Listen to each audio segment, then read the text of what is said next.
Jerry back with at Theatrically Jerry. We are doing part 2 on VSHOW's S712 Kuan. This is a 450 watt LED beam spot wash. So it's a 3-in-1.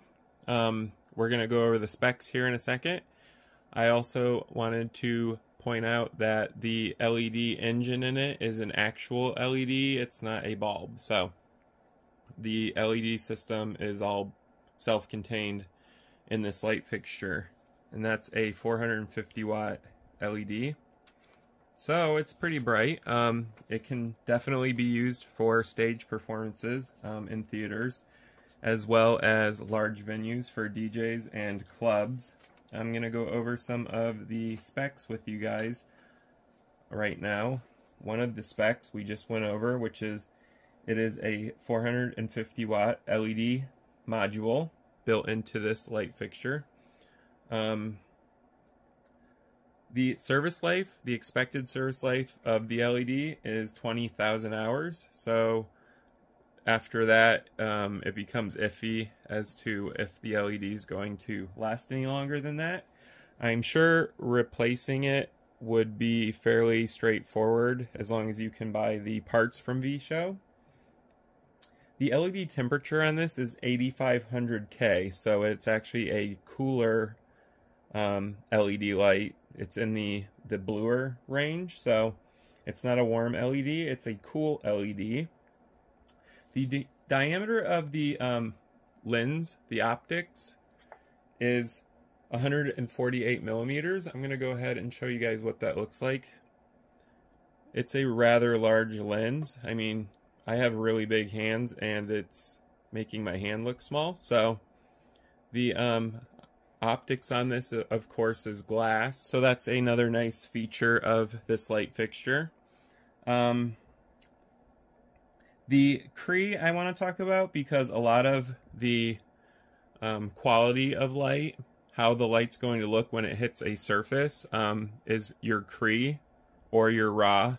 It's considered color render index is what it stands for. So the standard on this is 70, which isn't that great, I'm not gonna lie, but they do offer a high of 90 setting on this, so you can actually get a 90 Cree, which is way better. So the light's gonna look a lot better when this is set to 90 Cree. Speaking of settings, there's 29 channels of DMX control on this light fixture. It's not considered a lot of DMX channels, but it's definitely a mid-range for DMX control, because I've had some moving head fixtures that have over 50 channels, especially when you get into your BSWF, which is your beam spot wash framing lights. They have a lot more channels. The focusing system on here is electronic. It has 4 dimming curves. Something that attracted me to this light fixture is the dimming curves. You can actually set them in the menu. We are going to look over the menu and user interface later on in this video, but you can actually set the dimming curves here, and you have the option of linear, square law, inverse, square law, and S curve for settings. Something else that attracted me to this light was the 16-bit linear smooth dimming. We're going to take a look at that later as well. The dimming on this is great, especially at 16-bit. It's very smooth from 0 to 100%. And because you can select dimming curves, you can control the dimming however you want. So this is a CMY light, which means it's a cyan, magenta, and yellow light. Built into it is your CMY filters. Consider them like a color wheel, except they're solid. You can mix the CMY any way you want. So you can do a value of cyan or a value of yellow and mix them to get different colors. You can also use the CMY filters with the built-in color wheel to make colors that you've probably never seen before from a light fixture. So you can actually do a lot of color mixing on this. The CTO is linear, so that's color temperature orange. It's basically setting the temperature of the light source, and you can do 8500K, which is its base light source for the LED, all the way down to 2800K. So you can do cool to warm and warm to cool, etc. of white light. It's basically controlling the color temperature of the white light coming out of this. It will also affect your color wheel. The color wheel, there's one. It has 7 fixed colors plus white or open. So not too many colors, but you don't really need a whole lot of colors because you can actually do color mixing with the CMY and CTO to get thousands of different colors. The static gobos, there's 12 plus open or a circle. We'll look at those later. They also have built-in glass rotation gobos. There's 7 of them, plus of course a white circle or open. There are 2 different prisms built into this, which I love. There's an 8 prism and a 6 prism.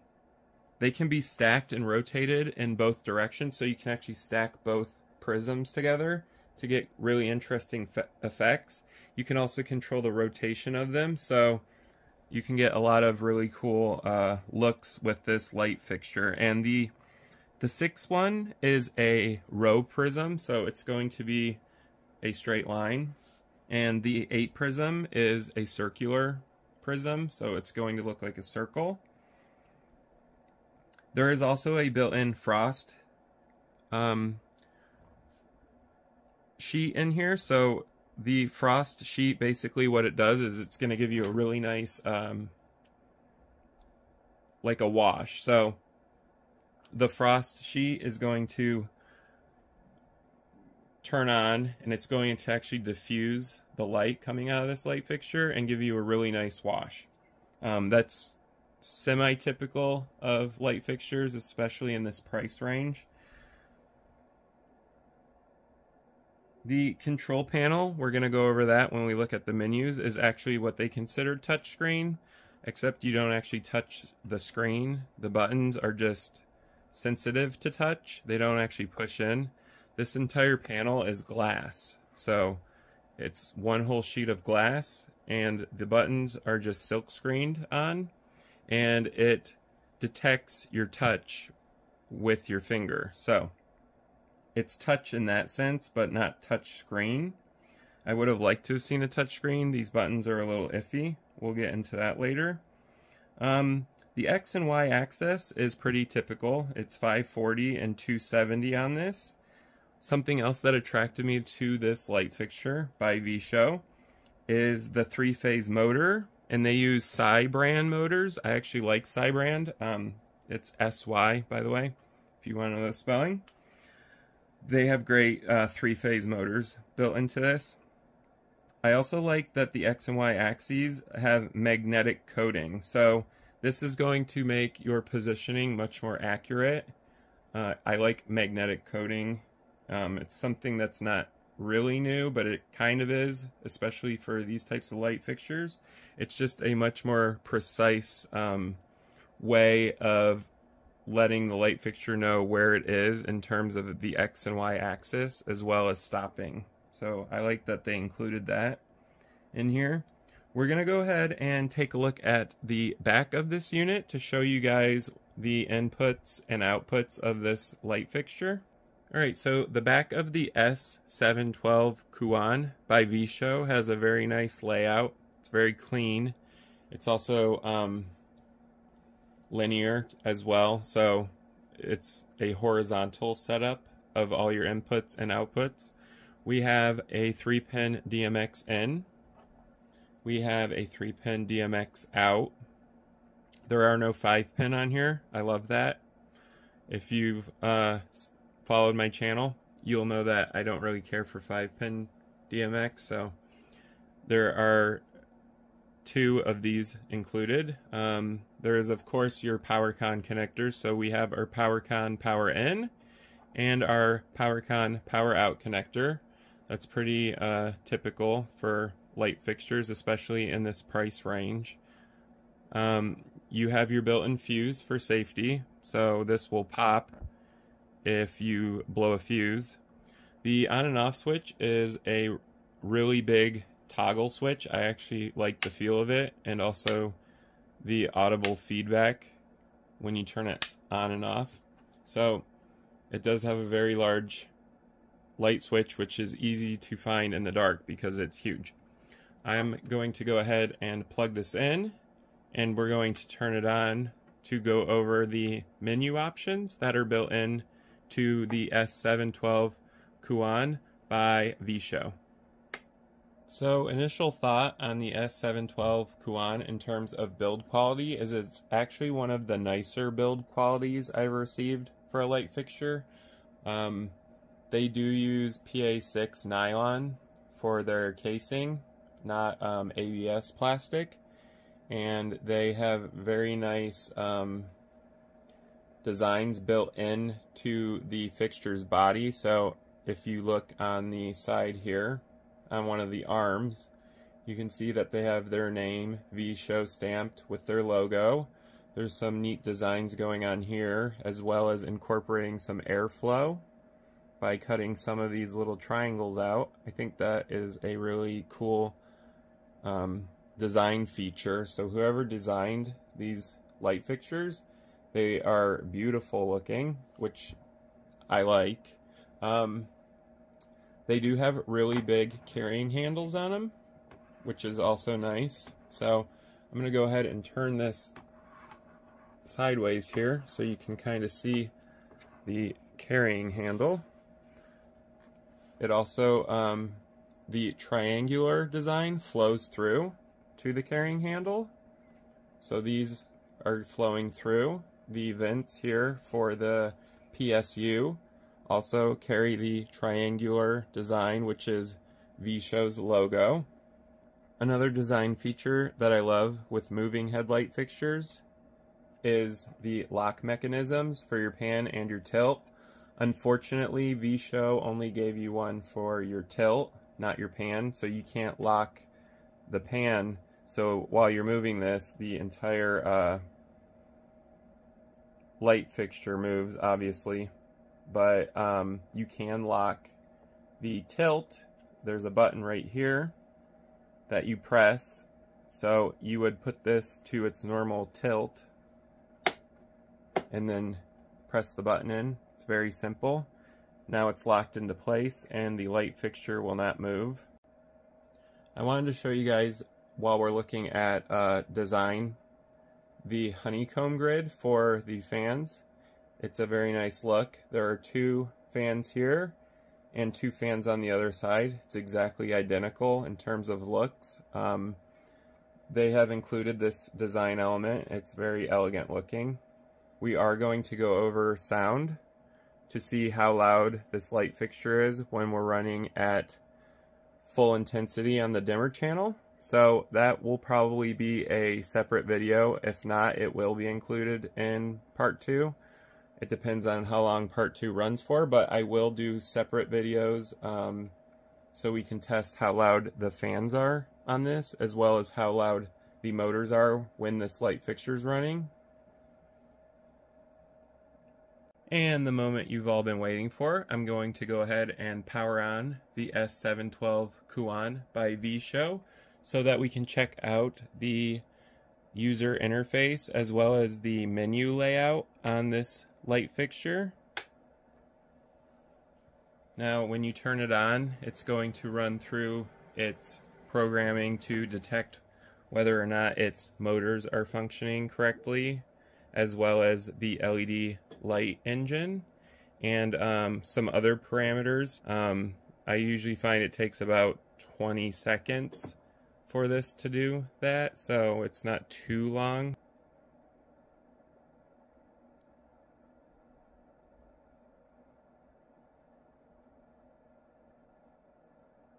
And now it's done going through its settings. When you see the VSHOW logo flashing, it's done going through resetting all of its parameters. And to get this menu to stop flashing, you can just simply press any button on this menu and it will bring up the main menu of this. So let's go ahead and take a closer look at this and see how the menu layout is set up. So now that we are closer to the LCD display, I can show you guys the menu layout of VSHOW's S712 Kuan. So the LCD home page here is nicely laid out. It's going to show you a lot of information. So number one is it's going to display your current DMX address in large font right here.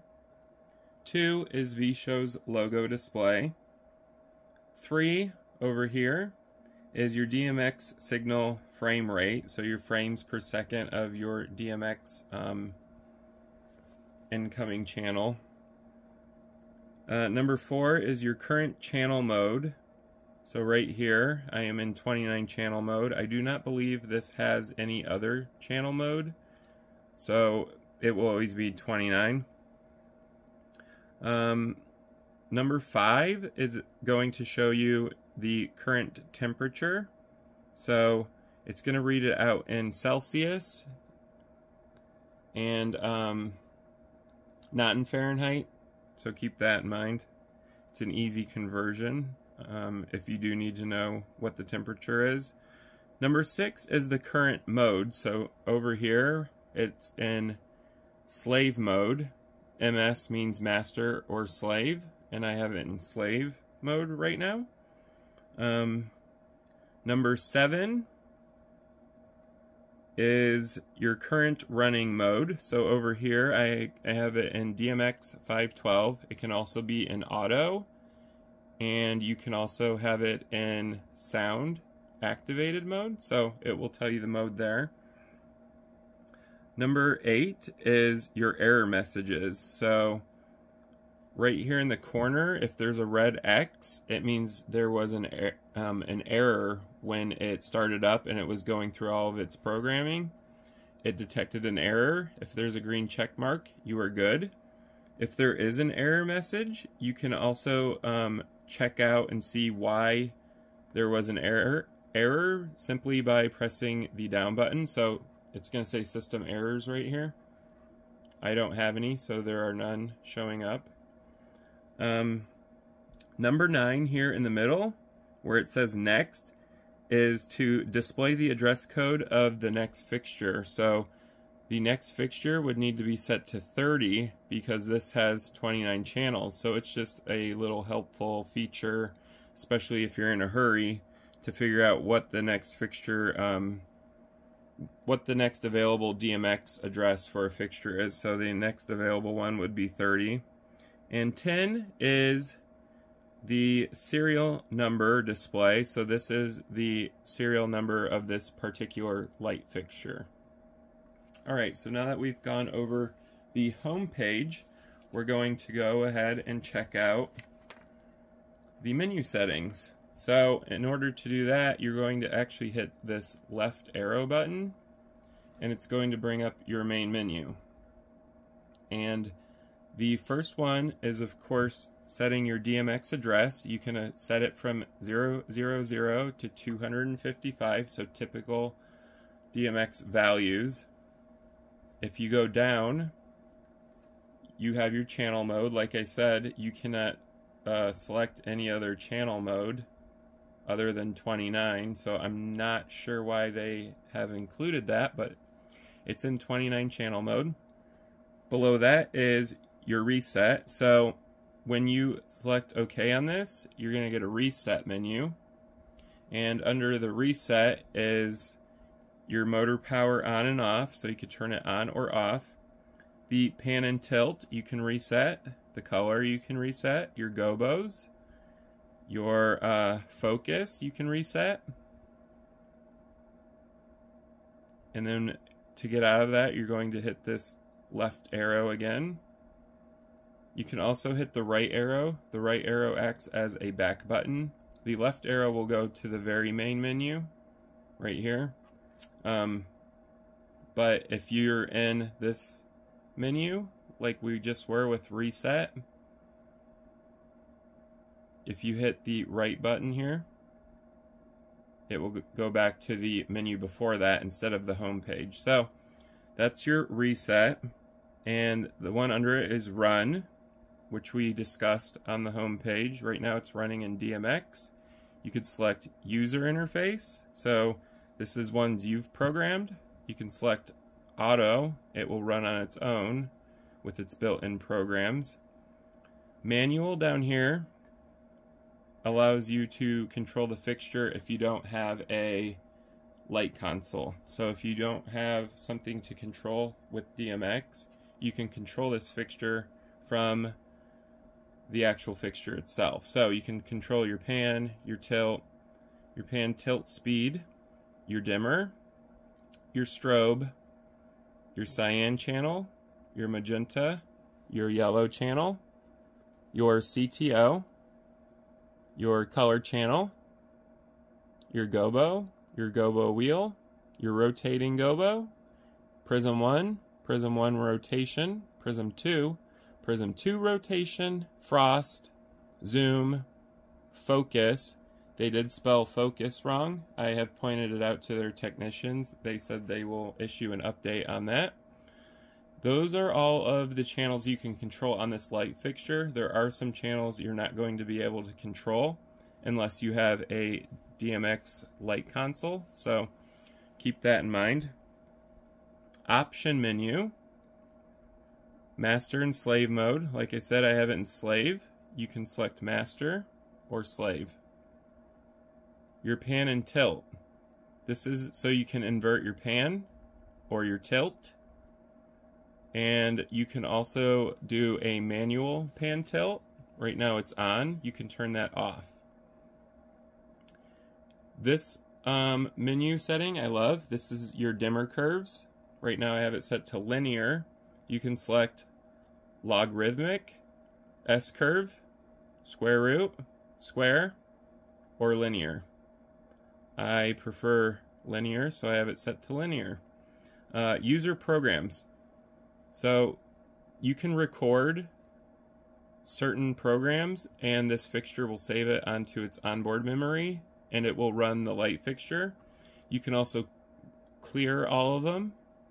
So you can actually set up your own programs and have them run, and you don't need a light console to control that, so that's cool, or a light controller. If no DMX, that means if this light fixture doesn't receive a signal, you're going to tell it how to react. So if no DMX, power on, I have it set to middle, that's what I prefer, and the runtime is on. You can set it to no effect, which means it will do nothing when it receives a DMX signal, or you can have it start running a user program that you have controlled, or you can have it as auto, so it will decide what to do. I have it on middle right now. Runtime, you can do on or off. Those are all of the menu settings that are built into the S712 Kuan.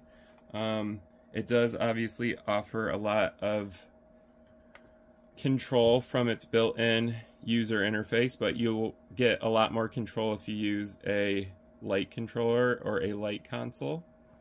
Down below, options is advanced.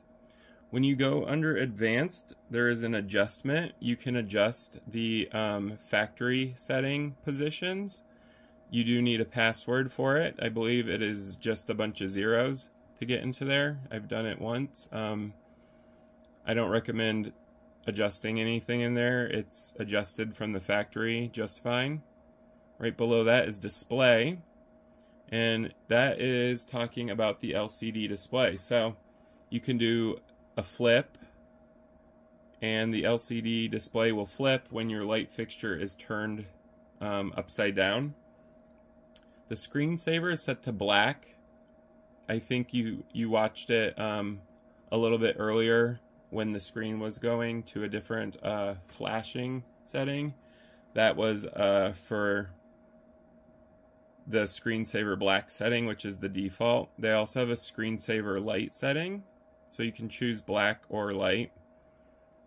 The language setting is going to allow you to select English or Chinese. The factory setting is going to allow you to access a lot of the factory setting parameters. There is a password protection for that as well. And if you accidentally go into the adjustment and you screw it all up and you're panicking, it's okay. There's an adjustment recover setting.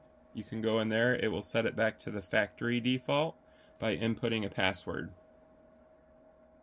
Alright, the very last menu is information.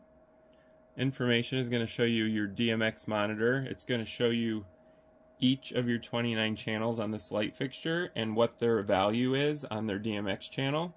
They should all say 0, obviously, because I'm not running the light fixture right now. System errors, I showed you earlier. You can access it by hitting the down button on the home page, or you can access it in the menu setting like I just did. It's going to display errors here. I do not have any, so they're none displayed. LED is going to show you the usage time, so how many hours the LED has been used. You can also clear those times, and it will start over on its timer. That is helpful if you need a reminder for cleaning your light fixtures.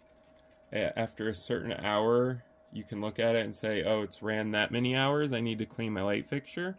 It's helpful for that. You can use it that way. Or if you're reselling it, people like to see how long the light fixture's been used for. That as well. There is a factory test, and that's just going to do a bunch of built-in tests that the factory uses. It also needs a password because it's not something you would typically access. I believe all the passwords are a bunch of zeros for this, so it's going to work on any of those. And if you hit product code, it's going to show you something very similar to when you use RDM. So it's going to show you the light fixture's name, which is 450W, so watt, LED, CMY, BSW, and the version. So the version is 1.0. There are also some other codes here that the factory uses, like the build version, as well as some serial numbers. So there's not a whole lot of anything you can access in this menu. And that is the very last menu under information. So that's all the features you can access on this light fixture. S712 says that it offers touch screen abilities. However, the LCD display is not a touch screen, so touching it does nothing. Next to it are buttons. These buttons are silk screen, so printed onto a glass panel. This entire front is glass, and behind it are sensors that can sense when your finger is touching the glass. So it senses your finger touch, and it turns it into a touch to display on the LCD screen. So technically it is a touch sensitive button, but it's not a touch screen. I wanted to point that out to you guys, just in case there's any confusion. The buttons, they do work, but sometimes they're a little wonky, and they'll actually either freeze up, or when I press down once, it'll go down like 5 times by itself. So they're not like the greatest input that I've ever used on a light fixture, but they're also not bad. I'd actually prefer these over the push buttons. I'm not going to cover a whole lot on operating this in part 2. I might do it in a separate video, so stay tuned for that, but I am going to show you guys just a few basic things you can do when you go to the manual setting. You can control the pan, and the value is of course for DMX, so it goes from 0 to 255. This would be considered channel 1. So I'm going to go ahead and show you guys how quiet it is when it's moving.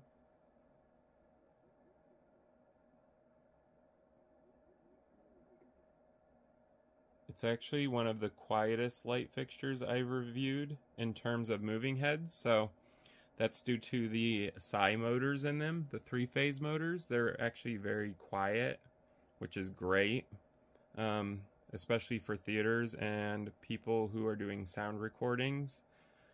The tilt is going to tilt your light fixture.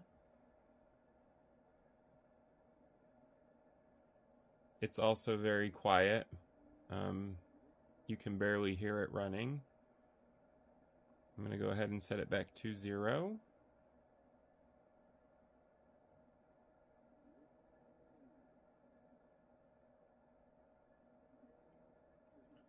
Alright, so tilt set back to 0. You can also control the pan and tilt speed. The dimmer I'm going to show you guys, so I'm going to go ahead and set it to maybe 12 because I don't want it to be too bright. So 12 out of 255. In order to open up the LED engine and to activate it, you need to make sure your strobe is set to 255, which is open. So now it's open and the light fixture's on. I'm going to show you guys how bright this can get. So I'm at about 95 out of 255, and I can actually feel the heat from this LED light on my leg because the beam's hitting my leg right now. It's a very powerful LED light engine. Like I said, I would absolutely recommend this for a theater because it's extremely bright and powerful. And the dimming is 16-bit. You can't access the fine dimming on here. You can only do that through a light controller or a light console, but you can access the regular dimming, and it's also pretty smooth. So I have it at 0. Here's 1. Here's 18. So very smooth dimming.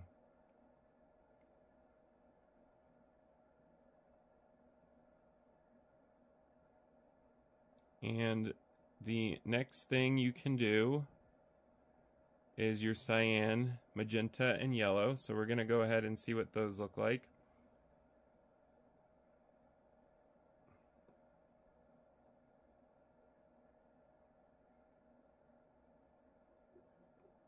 There's your cyan. It's a very nice cyan filter. We're going to look at the colors as well as the gobos and everything else in a separate review. That'll be a separate video on my channel at Theatrically Jerry, so stay tuned for that one. But there's your cyan. Here's magenta. And here is your yellow. And you can, of course, color mix any combination of those. Here's your CTO, so I'm going to set it to its warmest setting, just so you guys can see. It's a very nice warm 2500K, so it's very warm, and it will go to a very cool white. And the coolest white it'll go to is 8500K, which is the LED's default color temperature. So that's your CTO settings. Here's your color wheel. You have a red, yellow, green. These are very bright, vivid, very saturated colors. They look great. So the colors on this color wheel look beautiful, and you can make even more colors by stacking your CMY filters and your CTO. But there are a lot of color options on this color wheel. And you can, of course, do scrolling as well. So you can do a rainbow effect on your color wheel. And you can also control the speed of how fast the colors change as well. We have gobos. I'm not going to show you those because they won't show up when you're looking directly at the light fixture. I'm going to do a separate review where we're going to see the colors and the gobo selection on a solid surface so you guys can see that. We also have prisms. I'll show you in a separate review. I can't show you frost, you won't see it, or the zoom, or the focus, but I did want to quickly show you guys some of the things you can do with the manual menu on your light fixture.